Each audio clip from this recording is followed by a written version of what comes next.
9. Good evening. I'm Mike Brooks. Here are your top stories from 2 Works for You. Walmart says it will stop selling e-cigarettes. In a memo today, Walmart said that it's discontinuing the sales because of regulatory uncertainty surrounding the products. Health officials are investigating more than 500 cases of lung disease that's killed 8 people.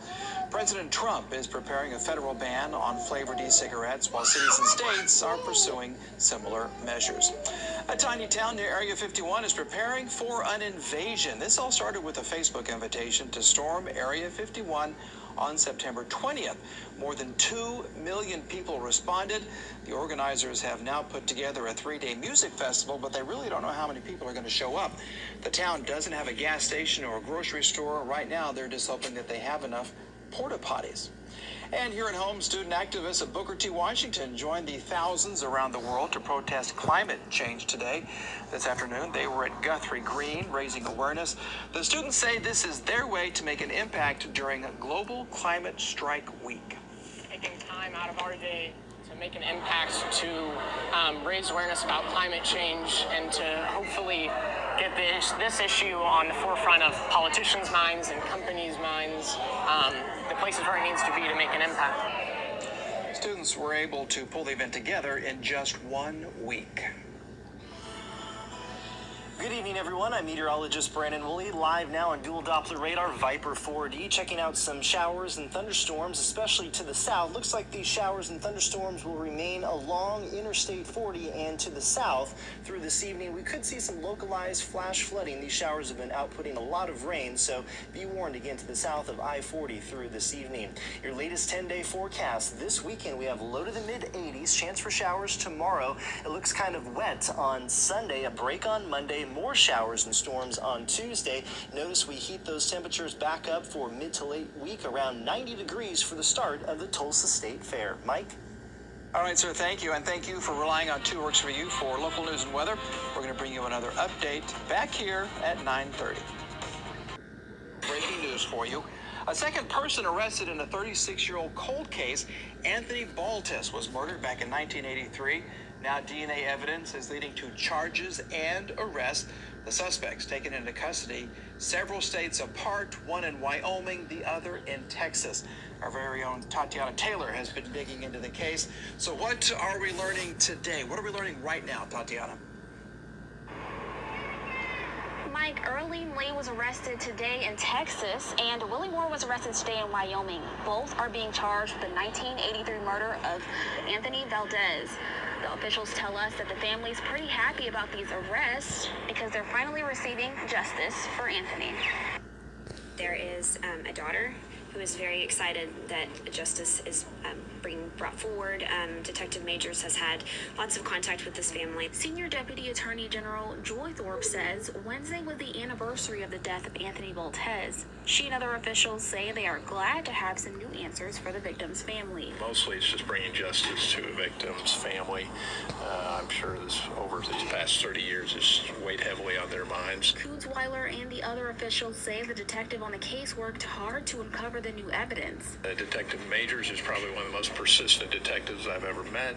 Just doggedly went after this, and with the help of the Attorney General's office, we went together and put some evidence on before the multi-county grand jury, and were able to secure indictments. Officials from the Attorney General's office agreed, saying homicide detective Eddie Major is the reason this case has taken an additional step forward. Now, this case is still under investigation, but we will continue to keep you updated. Reporting from the Tulsa County Courthouse, Tatiana Taylor, 2 Works for You. We have some breaking news for you tonight. A Mountain student taken into custody after police say that he threatened to shoot up the high school. 2 Works for You's Lauren Callender is live in Mounds with how parents are reacting. Lauren. Well, parents I spoke with say this is a very small and tight-knit community, so they were shocked to hear about a violent threat today at the school. Police say students overheard a 12-year-old boy saying he was going to go home, grab a gun, and shoot up the school. After police spoke with the student, they deemed the threat credible. Very surprised. It's a small town, small school. You wouldn't think anything like that would happen. Police say bringing a gun into a school is a felony. A verbal threat can be a misdemeanor. The students' charges will be determined by juvenile justice. The police chief commends those students for speaking up and telling their teachers about what they heard. And as always, police encourage those inside the school and out in the community, if you see something, say something. Live in Mounds, Lorraine Calendar, 2 Works for You. The Duck Creek Bridge is a major artery between the Ketchum and Afton communities. It's also 100 years old, and ODOT says this replacement project is a long time coming. It is an older bridge, it's a narrow bridge, and there's a lot more traffic in this area. So we are to the point we need to replace this bridge and put in a better, wider structure just to help handle the traffic demands in this area. That's a blow to marina business, which got a late start because of flooding this year.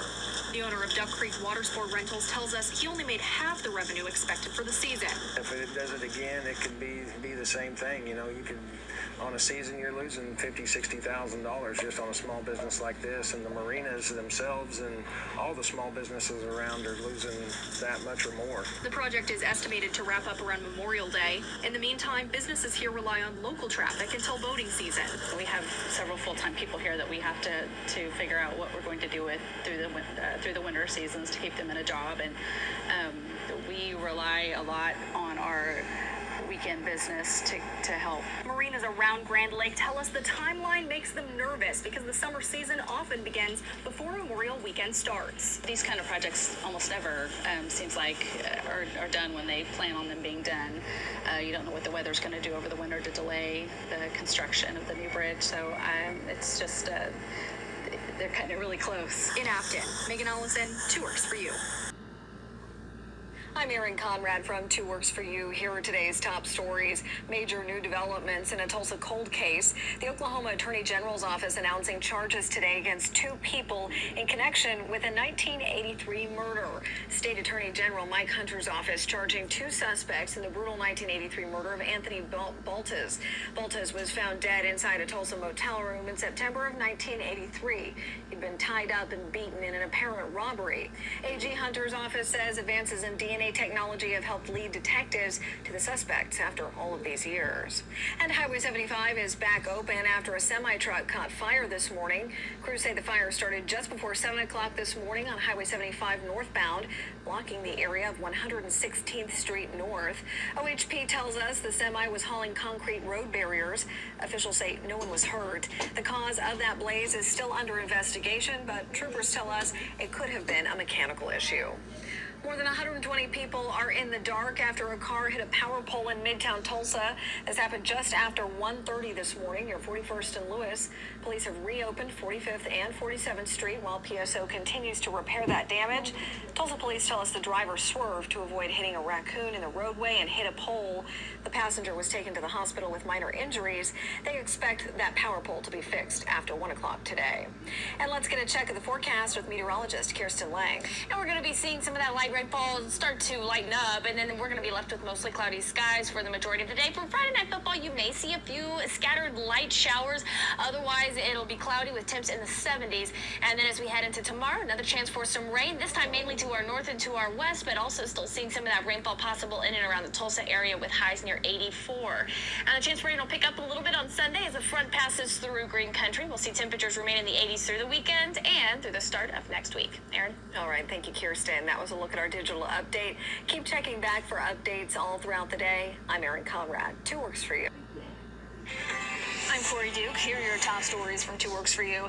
Hundreds of people living in Midtown Tulsa lost power overnight after a car took out a power pole. Tulsa police say the driver swerved to avoid a raccoon in the road and did quite a bit of damage to the pole. This happened early this morning near 46th and South Lewis. The driver was taken to the hospital with minor injuries. Nearly 800 PSO customers lost power at the height of the outage.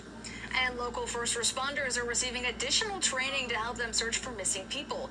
Over the next 2 days, Jenks Police, firefighters, and Canine Search and Rescue will go through a basic man tracker course. The 20-hour course is being taught by Spear Point Training Group, former and current law enforcement and military personnel. The Bassmaster Elite Tournament continues today at Lake Tenkiller. The best pro anglers from across the country are competing this weekend for the grand prize of $100,000. But competitors say the heat and summer flooding are making it harder to catch the fish. Final weigh-in will take place on Sunday night. Now let's get a check of today's forecast from meteorologist Kirsten Lang.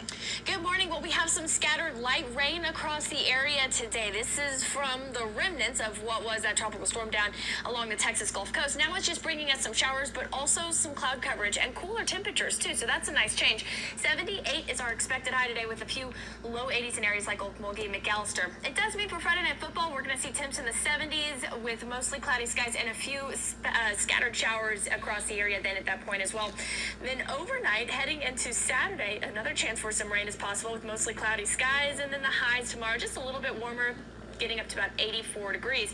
Chance for rain will increase a little bit on Sunday. In fact, we may be seeing a few stronger to possibly severe storms on Sunday afternoon with highs right around 83 for Sunday there as we round out the weekend. 80s stick around next week as well with a chance for rain Tuesday through Thursday. Corey. Thanks for tuning in to this digital news update. Keep checking back for updates throughout the day. And be sure to join Karen Larson and Mike Brooks tonight at 5, 6, and 10 on 2 Works for You.